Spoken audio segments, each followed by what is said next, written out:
this email? What does it mean? Communication is the imparting or exchanging of information or news. The single biggest problem in communication is the illusion that it has taken place. Conversation is the oral exchange of sentiments, observations, opinions, or ideas. Forbes Books Radio presents The Conversation with Clinton M. Padgett. Today I'm having a conversation with my friend and fellow Forbes Books author Kevin Armstrong. Kevin is a speaker and author whose work has been published on Forbes.com, Thrive Global, and Authority Magazine. His mission is to disrupt the way we think and work, and his obsession is challenging the definition of words we use on a daily basis. Kevin leads a group of advisors at the Interdependent Training Group, which advises business leaders on creating clear vision and implementing strategies to hold their teams accountable for delivering their vision. He's also the author of The Miracle Manager, Why True Leaders Rarely Make Great Managers. Kevin, thanks for joining me on the podcast today. Great to be here. I thought we'd start with maybe some background. What set you down the path that you're currently on? I know you've been doing this for more than 20 years. What kind of set you down this path? 15 years ago, I walked into a room with a bunch of business owners. I have a company where we put business owners together as advisory boards. I've been doing that for over 21 years. And Wayne Gretzky had just been announced the head coach of the Phoenix Coyotes. And everybody's going, oh, that's going to be great. And I said, why? Well, because he's a great player. And I had my doubts. I told him I had my doubts because I was a top salesperson in an international brokerage firm. And unfortunately, like a lot of companies still do today, because of my proven track record in sales, they made me a manager. I mean, think about it, right? I could prospect, qualify, book appointments, present, and close as good as the best. So why not put me in charge of an international sales force with the aim of getting that performance out of others? The problem is that I didn't have the patience, awareness, or the interest in understanding and leveraging the talent and ability in others, so I failed. And I failed miserably. So is that what led you to write the book? Yeah, after watching just, nowhere else but in business do we take top performers and make them managers or coaches. And managers or coaches are the same, right? Very few people understand the difference between a leader and a manager, but a manager gets things done efficiently and effectively through others. Same as a coach. You can manage a coach or coach a manager, it doesn't matter, right? They mean the same thing. Yeah, I was going to ask you about that. I noticed that in the book you posit that there's a difference between a leader and a manager, and that the two terms should not be used interchangeably, although they often are. Oh, and so basically, so you're basically saying the difference is that the leaders, they have two different skill sets, right? I've been obsessed with words for a long time. I got that in the book. Yeah, a long time, right? And because that's how we communicate, and we have these common words that just don't have common understandings. I'll stand in front of 500 people and say, define attitude for me. And I'll get 500 different answers, these or integrity, So when you talk about a manager and a leader, what you want is a definition for a word that works in all situations. And so with a leader is somebody that looks to the future and does what they feel is right, period. It's got nothing to do with the number of followers or how many people they influence or any of that type of thing. When Rosa Parks refused to vacate her seat on that bus over 60 years ago, she wasn't concerned about who was following her. She has just said right. That she was looking to the future and saying, enough is enough. When Steve Jobs went back to Apple a second time, when you read his biography, it's hard in retrospect to put yourself in that position where here's Apple and it was dying when he went back to it. People forget this. And he threw out 3/4 of the equipment that they had developed because they allowed it to become too complicated and really put the company at risk, and people were just shaking their heads. So you just go through, I was just working on something this morning, right? Emily Dickinson, a leader, definitely in literature, but would never been discovered. She was discovered after she died. Her sister actually found all of her poems and took them to a publisher. Galileo's work in terms of the telescope was his till I think it was almost 100 years after he died before they found his work. People don't care about who's following them. as leaders. They just look to the Right. future and do what they feel is right. And if you take that definition, it works in every single situation of when we're talking about a leader. They look to the future and they stick with what they feel is right. I do think semantics matters. So then how would you define, if that's your definition of a leader, what is your definition of a manager? A manager gets things done efficiently and effectively through others, period. Okay. Very, very rare talent too. What we're looking for is somebody who's empathetic, who can connect with people, who understands how to push buttons. Different people have different buttons. They're organized, which is why I'm not a good manager. You have to be organized, right? You have to follow up. If I'm your manager and I ask you to do something, and I don't follow up, we'll just get into a habit where you'll wait for me to follow up before you execute, right? So, Yeah. Great coaches. The book's called The Miracle Manager because of Herb Brooks, and I was inspired by the movie Miracle. When you watch that movie, everything he does are the actions of a great manager. Right. I was actually very surprised when I got to the end of the book and you announced that you were not a good manager. Yeah. So I was like, wait a minute. But you know what a good one looks like, he said. So I thought that was interesting. You actually came up with a term that you use throughout the book to kind of, I guess, alleviate people's misinterpretation of what a leader versus a manager is. And you call it a man-a-coach. Can you expand on that a little bit? Manager and leader are not synonymous, but a manager and a coach are. Right? They are synonyms because both a manager and a coach, they're measured in their ability to get things done efficiently and effectively through others. And, to sit back and help people, reject the dependence, delegate, all those things that great managers do. And, you sit in a room with people and say, raise your hands if you've ever had a really great coach or manager. And if you've had one, you're really fortunate. Yeah, you actually talked about it's one of the key traits, I guess, is the push buttons and know how to talk to the individual people on your team. And I know I've had a boss in the past where he would be yelling and screaming at some people and then talk quite differently to me. And I guess he just realized that if he talked to me that way, I was out the door. I mean, Right. Yeah. You're not going to yell at me. You need to talk to me in a different manner. So, yeah. Yeah. I mean, Susan Cain's done great work on introverts, which represents 60% of the population, and if we come, all these assessments like Myers-Briggs and Colors and Kolbe, what they do is they have you understand that not everybody gets energy the same way you do. We're just actually recovering the book, and so I wanted to add a testimonial of this CFO, and I love her to death because she's a great manager. And so I emailed her yesterday and said, listen, I want to talk to you for 10 minutes and come up with some kind of testimonial for the book.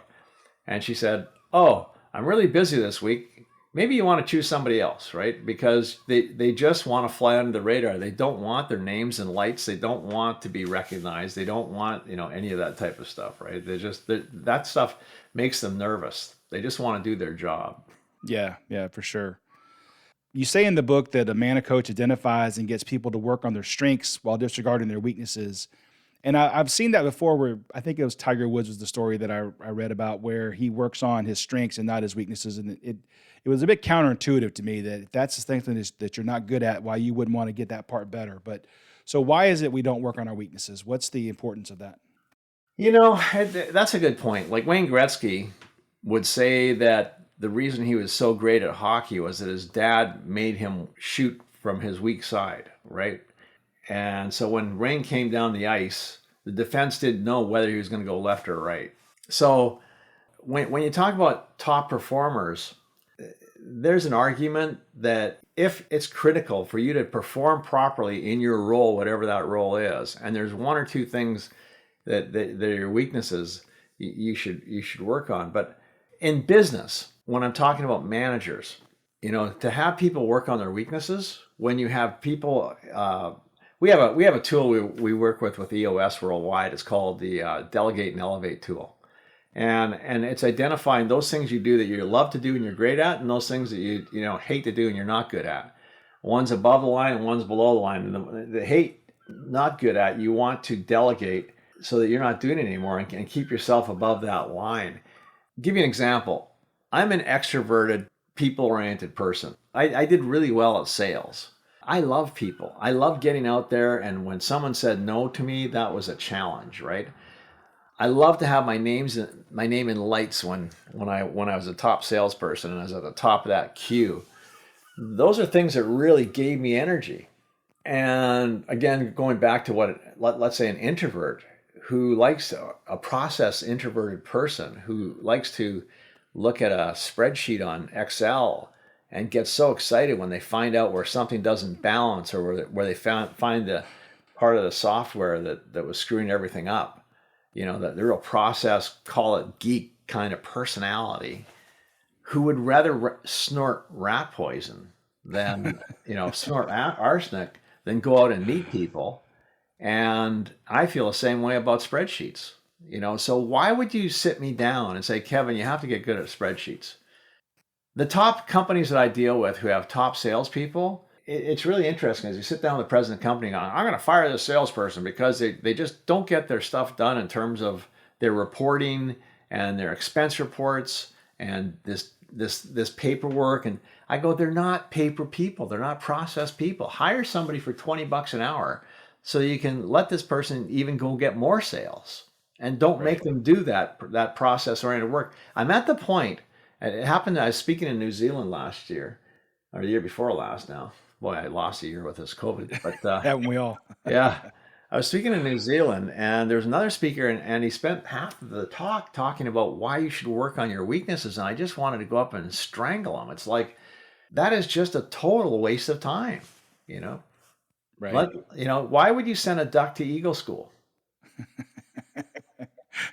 I mean, let the duck swim, which they're really good at, and let the eagle fly, and we'll have a really good team. For sure. Now, one of the traits you mentioned is humility, and that a man, a coach, should accept responsibility for their team's failures, but give all the credit for the team for the success. When I worked at Coke, there was a quote inscribed on the wall in the central reception building, and I'm probably going to get it wrong, but I think it's a Harry Truman quote that says something along the lines of, there's no limit to how far you can go if you don't care who gets the credit. Is this mentality, because it just makes sense to me, is this mentality not normal, that you deflect criticism from the team and you accept criticism on yourself but give the team the credit?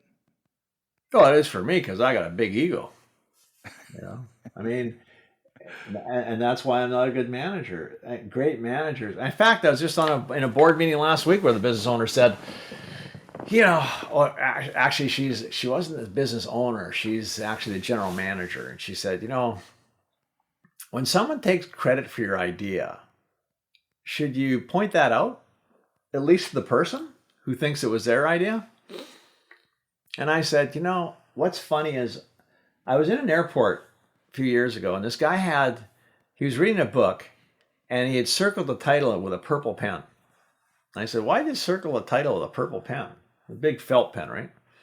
And he goes, because these are the books that I read every year. The problem is that there's really good books that have an impact on you, like Essentialism by Greg McKeown. I read that every year. It's a really good book for managers and leaders. And so I go back and I find these books, and I go, okay, I got to read this book again. And it's a book I read 7 years ago. And I read something and I go, oh my God, I thought this was my idea.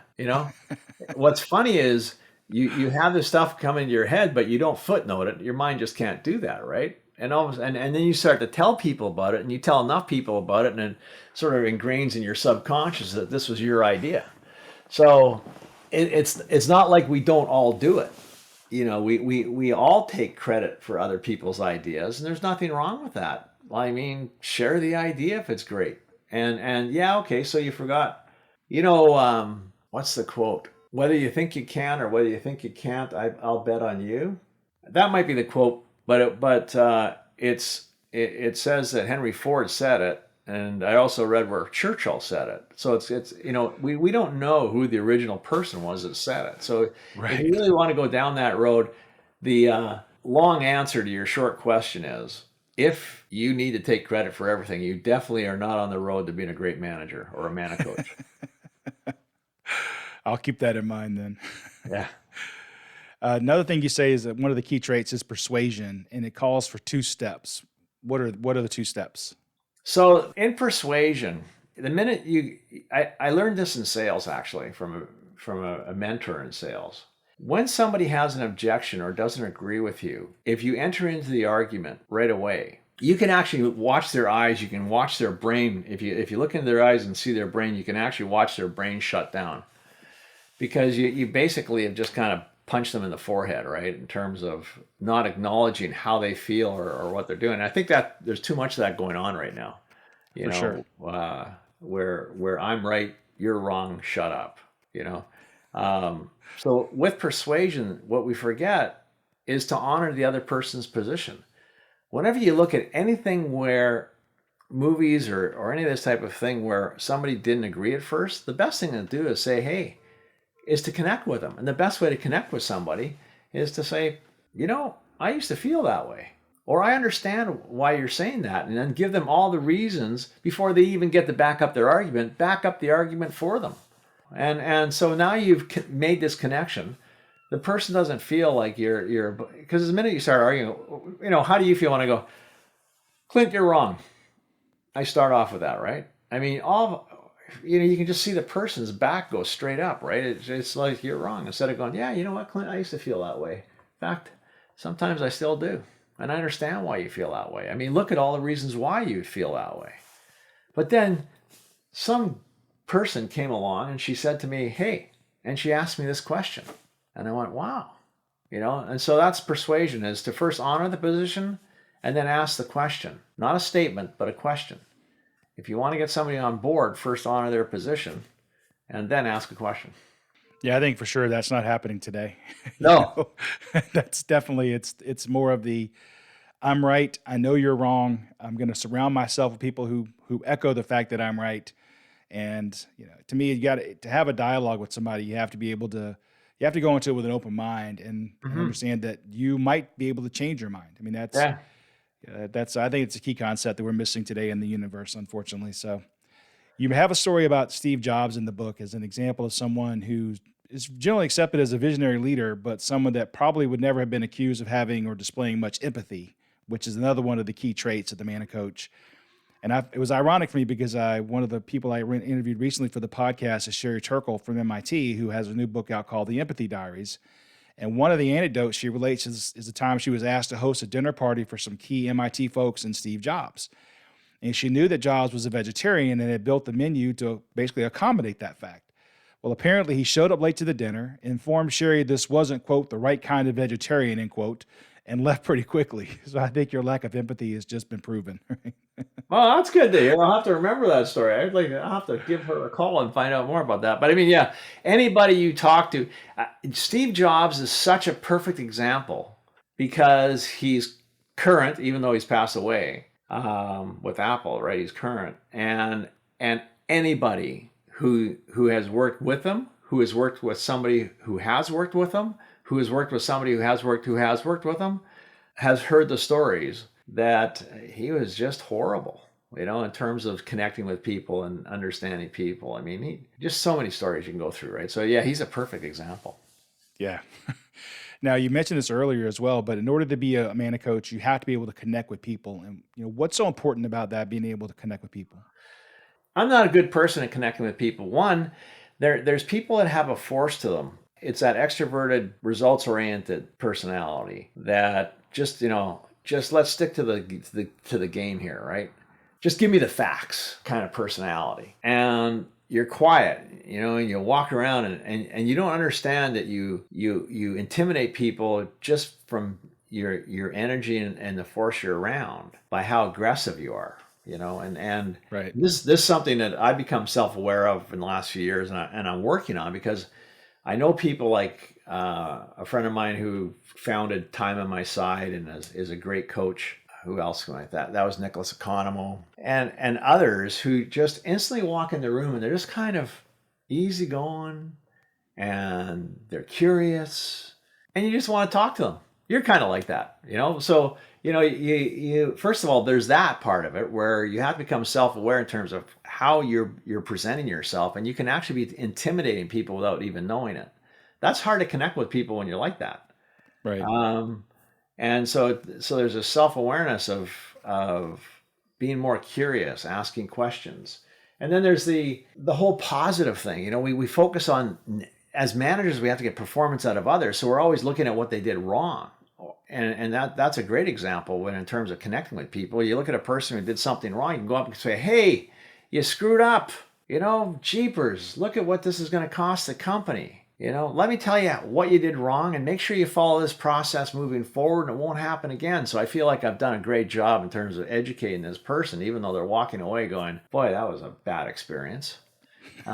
As opposed to the rare, and it's hard to find people like this. The mana coach, the true mana coach goes up and goes, you should have seen the first time I did that. You know what I did? I screwed up so bad that the boss called me in, and this is what it cost the company. I was so embarrassed. They wanted to fire me, And you have this conversation where the person's going, wow, I just screwed up. And my manager's telling me how they screwed up even worse, And you say, so accidents happen.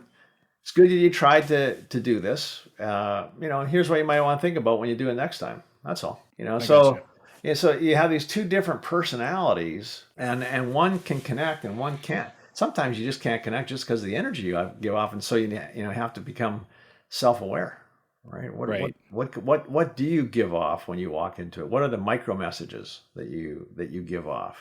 Okay, you mentioned earlier about Wayne Gretzky and how you were pretty sure he wasn't going to be a great manager, and in fact, you've done some research around great players in the NBA, the NHL, and Major League Baseball, and how they fared as coaches. I found it really interesting, and I was actually a little surprised at the findings. So what was your overall result or findings of great players who go on to be coaches? How successful were they? That was so great. Hired a researcher who came back and said, we should look at basketball, hockey, and baseball because all three have over 100 years of reliable data, and all three have a low barrier to entry, right? So let's look at these. And here's the thing. They didn't have to, even though we looked at the top 100 players of all time, they didn't have to be great coaches to qualify successful coaches in the research. In fact, we set the bar very low. The teams they coached could just win as many games as they lost, 0.5 winning average. We consider them successful. In hockey, of the top 100 players of all time, those that went on to coach, 4 of them were in the top 15. Wayne Gretzky, Brian Trottier, Larry Robinson, and Phil Esposito. Now, Brian and Larry coached their teams to a losing year, quit after the first season. Esposito's team barely had a winning year, and then a losing year. He quit. Wayne Gretzky, considered by most to be the best hockey player of all time, coached the Phoenix Coyotes to 4 losing seasons in a row. And it suggested in the research that he would have been fired in his first year, but he owned part of the team. A little nepotism. Basketball, Wilt Chamberlain ranked 2nd out of 100, coached his team to 2 out of 3 losses. Magic Johnson ranked 6 out of 100, coached his team to losing season. He quit coaching before the season even ended. And then in our research, of course, when you're trying to support a hypothesis or a case, there's always exceptions. Larry Bird ranked 9th out of 100 when we did the research. Definitely a winning coach, over a 0.6 winning average. But what I need to plant in people's brain is that Larry Bird's the only one of the top 100 players of all time to ever be named Coach of the Year. And in baseball, take a player who's never played baseball, take one who's played in the major leagues, put them both in charge of coaching a team, and they both have the same chance of bringing that team to a 0.5 winning average. Wow. So, what that shows you is, if I was going to sell you a Porsche, a high-performing car like a Porsche, and I told you it had a 1 in 5 chance of just running on half of its cylinders, would you buy it? That's what the research came down to, So, why in business do we continue to take our top players, our top salespeople, our top engineers, our top accountants, and make them managers when the data doesn't support it? It's funny. I think it's kind of deep in our core because you actually use I think in the book you use example of, I want to teach my kid to play golf. So I have the golf pro. I've got Rory, one of the greatest golfers in the world. And of course you're going to go with that person, but you just, based on your research, we've proven that doesn't make them a great coach. And so, but I shouldn't have been surprised by that because I know in the world that I live in, project management, I often see where the person that has really far superior technical skills and does a great technical job gets promoted. And I'm using air quotes around the word promoted because I'm not sure it's a promotion.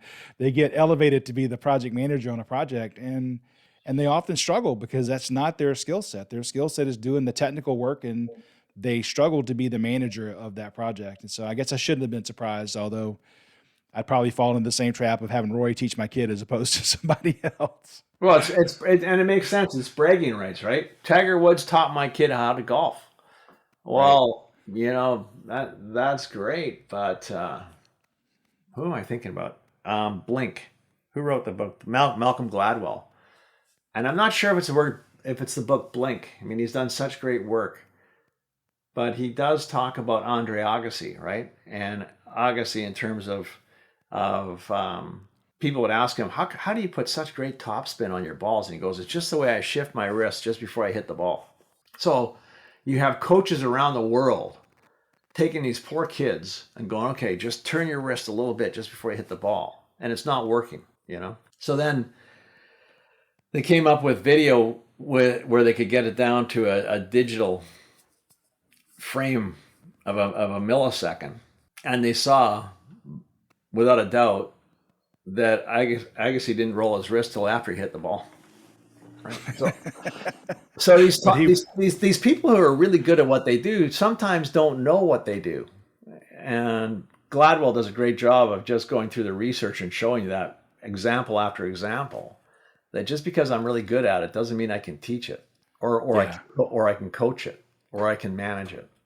Yeah, I know Chipper Jones. I live in Atlanta, and Chipper Jones for so long was so good for us in the Atlanta Braves. And there was a thought that he said he didn't want to become a hitting coach because it just made sense to him, right? So he didn't understand why other people didn't get it. Well, ironically, he is one of our hitting coaches now. But yeah, just because you understand it yourself doesn't mean you can necessarily relate that to someone else. So I think that's a good point to keep in mind.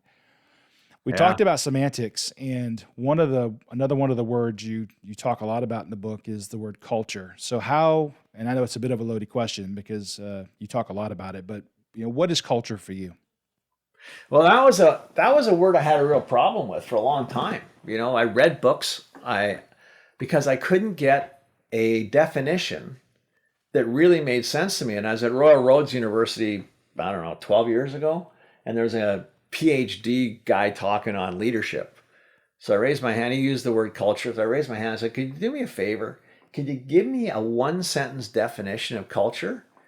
And he said, I'll do better than that. I'll give you one word: everything. And I went, and a light bulb went off. No wonder this word is so hard to define, because it is everything. When you walk into a company or a church or a school or a country, you have the way people interact, the way they behave with each other, the sense of humor, the lack of sense of humor, the seriousness, the diligence, right? And I like to use the example, and by the way, this is not a stereotype, right? This is not racist, which somebody accused me of the other day when I was talking about culture. But if you like the planes to be on time, if you like the buses and trains to be on time, if you like it that when the refrigeration mechanic is going to, he says he's going to be there at 2:00 on a Friday to fix your system, and he's there at 5 to 2. If you like it that when people stand in line and there's order, go to Germany. You're going to love living in Germany. I mean, if that's what resonates with you, those are some core values that I just listed of that culture. And you're going to love it. Do not go to Mexico. You're not going to like Mexico. And it's not that one's good or one's bad. That's where people think that this is a racist statement. In Mexico, they're not time-based. It's called polychronic for people who don't think that this has been studied, right? There are polychronic cultures and there's monochronic. Monochronic, like England and Germany and the United States, right, where everything's in order, everything's on time. That's what everything is by the clock. Whereas in Mexico, polychronic is about relationships. The refrigeration mechanic would say to you when he shows up a week late, "Oh, I didn't mean last Friday. I meant this Friday." And he shows up at 4:00, and it's not a big deal, right? The fridge gets fixed. What's your problem? I had an afternoon nap and it went a little long this afternoon. Now this is not, but just to give you that easygoing culture versus the monochronic culture, it shows you the difference. Or if I go to Bruce Durr's A.H. Lundberg Engineering Company, the culture's quiet. Everybody's at their screens working on things. You have 3 or 4 engineers talking quietly with a whiteboard going over some designs, right? as opposed to if I go to Dave Dunwoody's Graph Tech Guitar Labs, people are throwing airplanes and playing pranks on each other, and people are laughing, and it's loud, and it's not that one's good or one's bad. It's what resonates with you, what culture sounds good to you in terms of what you value. And so that's why culture is such a tough word, is because it's everything. And Right. you got to be really careful about, determining what kind of culture you're going to spend your working life in, because, we work more hours a week than we do anything else or spend time anywhere else. So it's really, really critical, especially if you're going to manage people, that this culture you're walking in appreciates your ability to connect with people and hold people accountable, and say, and there's an element of leader to being a manager too, right? You can't be a great mana coach without having leadership attributes, but you can be a great leader without having management attributes. Right. I think you're spot on there. I know Japan is a country that I love a lot. And it's definitely one where the trains are going to run on time. In fact, if you're late, if you're the conductor of the train and you're late, you're probably going to lose your job. I mean, they are, you can set your watch by the train schedule. And somebody asks you, why do you like Japan? I'm like, well, everybody follows the rules, and I'm a rule follower. So I like the fact that you don't cross when it says don't walk, and nobody's going to get in front of me in line at the last second. And that doesn't happen everywhere, right? Yeah. One of my colleagues spent, before he came to work for us, he spent a couple of years in Mexico working on at a textile mill. And he was relating to me the story about how the first time he was asking somebody to get something done, and they said mañana, which the literal translation is tomorrow. And the next day it didn't happen. And he says, well, where is this? And the guy went, mañana. And so after this happened several times, somebody finally had to tell him, listen, mañana just means not today. Okay? It doesn't really mean we're going to do it tomorrow. We're not committing anything. It's just not going to happen today.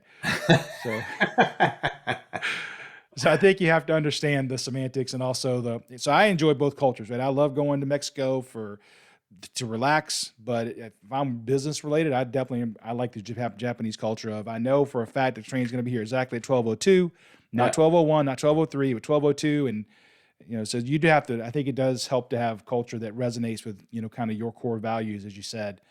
Yeah. Now you mentioned that culture being everything.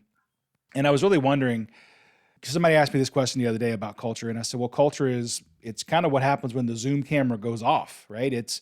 So can you really get a sense of a company's culture if you're working remotely? Because I'm thinking about the person who's been hired during the pandemic and they've never been in the office, and they've not seen how people talk to each other, and the conversations that you kind of overhear that tells you about the company's culture. Can we really get a sense of a company's culture when we're working remotely?